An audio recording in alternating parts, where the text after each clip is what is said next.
Ang hinihintay ng lahat na makabalik si Jinwoo sa Cartenon Temple upang malaman kung sino ang nasa likod ng kanyang kapangyarihan ay mukhang malalaman na natin kung sino si Architect. Matapos ang napaka-imposibleng halaga na hinihingi ni Orlov para tulungan ang bansang Japan, nagulat si Reiji Sugimoto sa $10 million a day at napayas nga ito sa total of $3.6 billion dahil kung si Thomas Andre daw ang kanilang kukunin, sigurado siyang magbabayad ang Japan government ng $36 trillion. Nainis si Hoshino at Kanai sa reaksyon ni Sugimoto since hindi nakakaintindi ang dalawa ngunit nararamdaman nilang masama ang kanilang kutob. Tumawa si Orlov dahil wala ng oras ang mga hunter ng Japan para maging choosy. At dapat nga daw sa mga oras na ito, nagmamakaawa na ito sa kanya. At wika ni Reiji, mukhang confident ka nga talaga sa ability mo. Sinabi ni Orlov na confident talaga siya sa kanyang skills, hindi daw tulad ng nasa likod ni Reiji. Nainis si Hoshino at Kanai kahit hindi nila naiintindihan, alam nilang iniinsulto sila. Biglang gumamit ng barrier magic si Orlov towards Kanai at Hoshino at sinabi ni Orlov hindi sila makakagalaw kahit gaano pa sila kalakas. Pero kung magpupumilit daw ang dalawa, wala siyang magagawa. Nagpasalamat si Reiji sa pag-demonstrate ni Orlov sa kanyang kakayahan. Ngunit hindi siya sigurado kung papayag ang government ng Japan sa hinihingi nitong presyo. At naisip niya na para mapagkakatiwalaan ang skills ni Orlov para i-block ang S-rank gate. Kaya kaagad tumawag si Sugimoto para ipaalam sa Japan ang kanyang magiging plano. Samantalang naghanda na si Jinwoo for the final quest dahil 1 minuto na lang tatawagin na siyang muli sa Cartenon Temple at sinabi ng kanyang ina hindi naman siguro siya dapat mag-alala para sa kanyang anak. Sagot ni Jinwoo, mayroon lang naman siyang appointment. Tapos na ang 1 minuto at official ang sinabi ng system kung saang lugar lilitaw ang gate. Ipinakita ang building na winasak ni Jinwoo nung nakalaban niya ang mga orcs sa school ni Jin-A at hindi makapaniwala ang staff ng Hunter Association na mayroon na namang lumitaw na gate sa parehong lokasyon.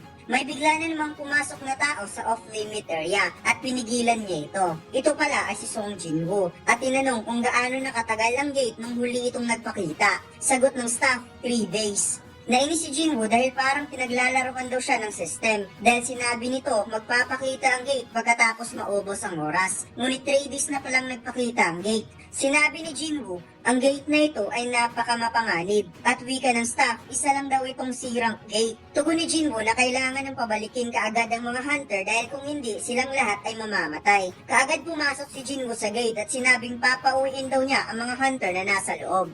Nakita ng mga hunter ang isang malaking pintuan at napagtanto nilang kwarto ito ng boss. Biglang dumating si Jinwoo at nagsalita na ikinagulat ng lahat dahil hindi nila napansin na may ibang tao na palang dumating. Sinabi ni Jinwoo ang pintuan na yan ay ang double dungeon, isang trap na hindi nila magugustuhan. Nanggaling na siya sa loob nito at nakasurvive kaya alam niya kung gaano ito kapanganib.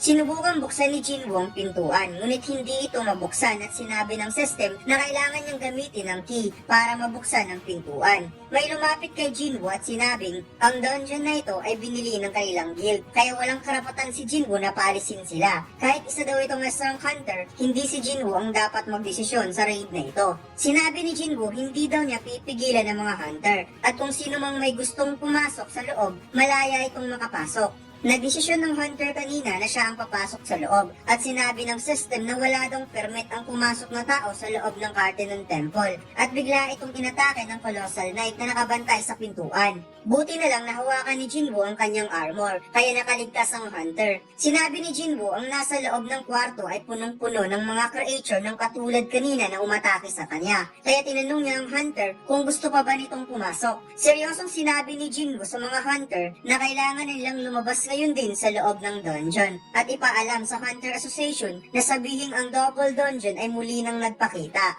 Pumasok na si Jinwoo at sinabi ng system na nakapasok na ang taong may dala ng key kaya nagsara na ang pintuan at umilaw na ang mga torch sa loob ng Cartenon Temple. Nilapitan ni Jinwoo ang statuang may pakpak na may hawak sa 10 Commandments at sinabing, ikaw ba ang may simula ng lahat ng ito? Wala ka bang sasabihin? Bigla itong napangiti at sinabing sa wakas nakarating ka na rin.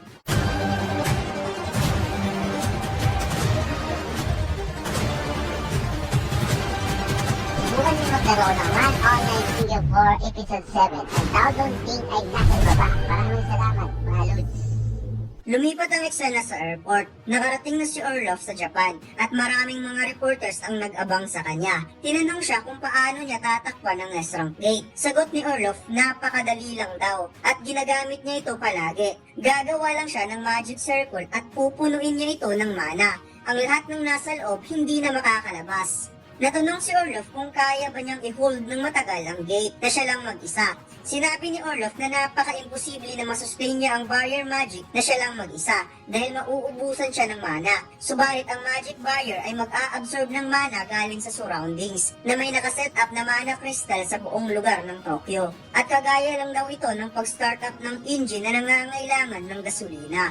Sinabi ni Orloff na ililigtas daw niya ang bansang Japan, basta huwag lang daw kakalimutan ng kanyang pangalan. Nakita ng chairman ang balita at sinabi niyang hindi siya sure kung kayang i-hold ni Orloff ang isang S-rank gate sa pamamagitan lang ng pag-block nito at alam niya kung ano ang mangyayari kapag ito ay mabibigo. Tinanong ni Gogan si Jinchul kung ano nang ginagawa ni Jinwoo ngayon. Ayon daw sa report, nagsasagawa na ng raid ang Ajin Guild at minamarkahan daw nila ang gate kung saan naka-assign ang guild ni Jinwoo. At minaigi nila itong piliin upang hindi magkaroon ng conflict sa ibang guild since ang region daw ay may overlap. Natuwa ang chairman sa mga nangyari dahil mayroong maliit na guild na kayang makipagsabayan sa mga naglalakihang guild. Biglang may tumawag kay Jinchul at nag-excuse muna siya kay chairman. At sinabi ng chairman, okay lang sa kanya dahil aalis na rin siya since mayroon siyang ibang appointment. Sinagot ni Jinchul ang tawag at sinabi sa kanya, nakaka-receive lang daw nila ng report at kailangan daw itong i-check mismo ni Jinchul dahil muling nagpapakita ang double dungeon sa likod ng school kung saan huling umatake ang mga orcs. At hindi lang daw yan ang balita dahil si Song Jinwoo pumasok sa loob ng double dungeon.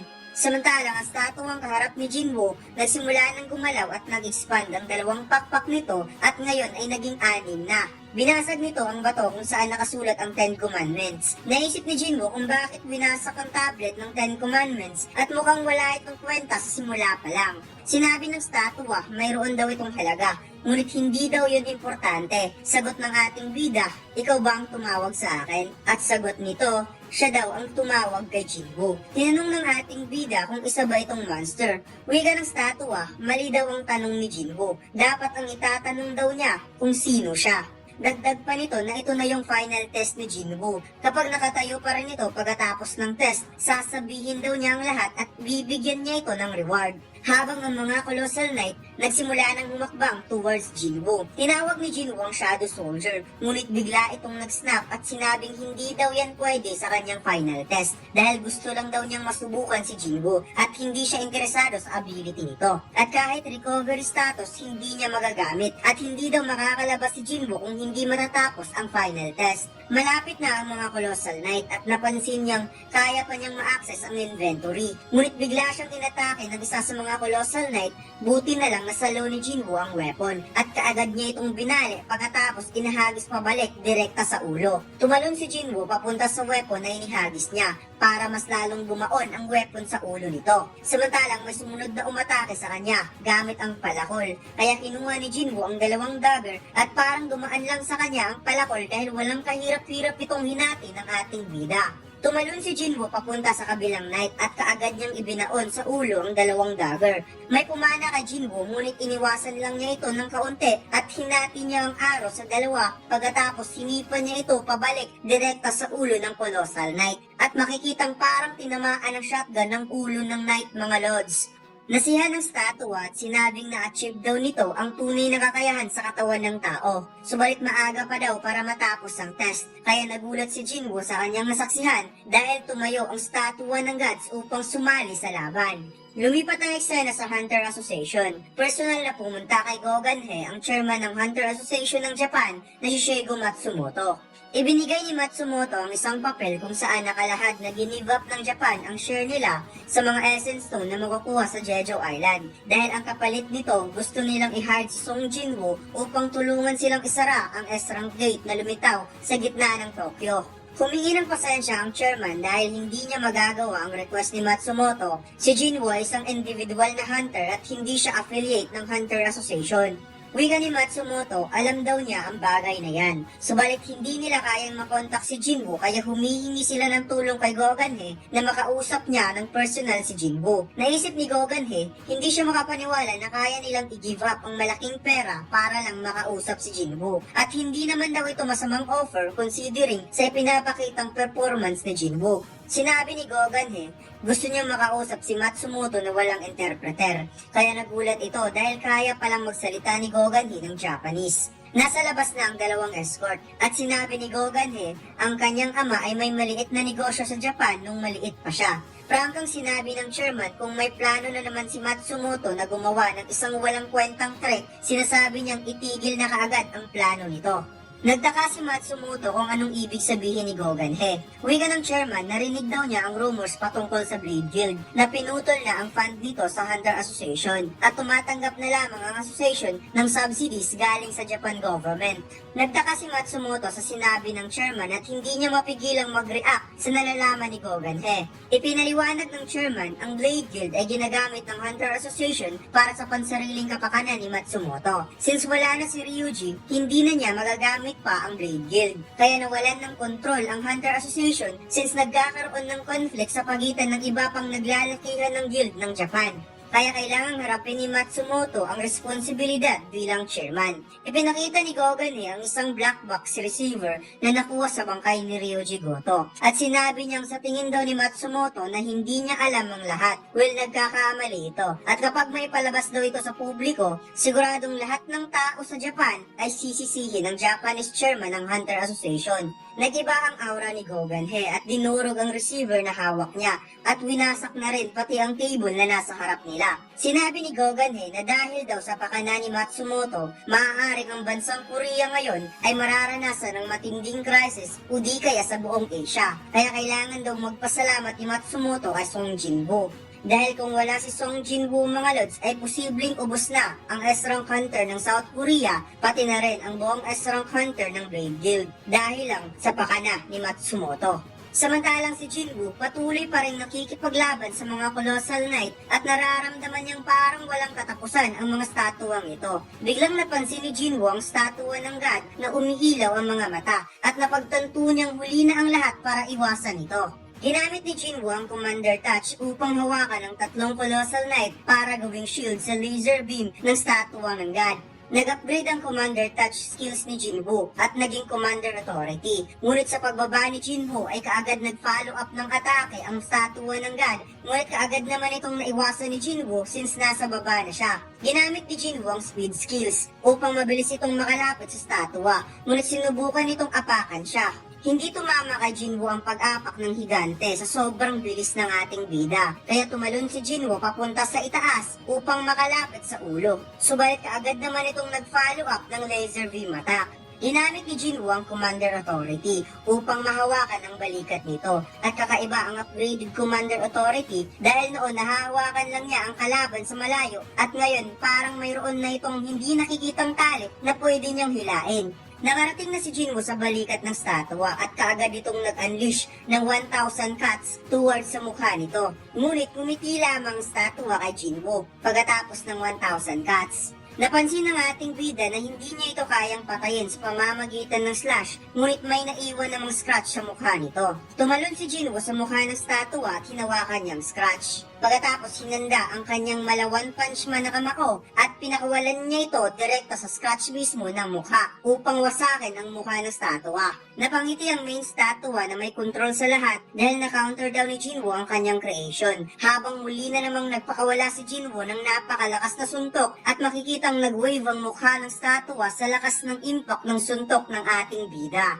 Subalit hindi pa tapos mga lods dahil nagpakawala na naman si Jinwoo ng suntok sa pangatlong pagkakataon kung kaya basag ang kalahating mukha ng statua at bumagsak ito. Bumaba na si Jinwoo at sinubukan na naman siyang atakihin ng mga Colossal Knight, subalit ginamit niya ang Commander Authority upang padapain ang lahat ng Knight in just a single hand lamang. Pumalakpak ang main statua at sinabi ni Jinwoo ang promise daw nito sa kanya, ngunit wika nito, hindi pa daw tapos ang final test dahil nakatayo pa siya. Sinabi ng system na mayroon siyang emergency quest, kailangan daw niyang talunin ang kalaban na ito, at kung hindi, titigil ang tibok ng kanyang puso. Tinanong ni Jinwoo kung sino nga ba talaga talaga siya. Since nagpupumilit daw si Jinwoo kaya sasagutin niya ang tanong. Siya ang architect, ang creator ng system. Satisfied? At dito lang nagtatapos ang ating kwento mga lods. Huwag mo sanang kalimutang mag-like, comment at mag-subscribe sa ating YouTube channel. At mag-follow sa ating Facebook page. Salamat!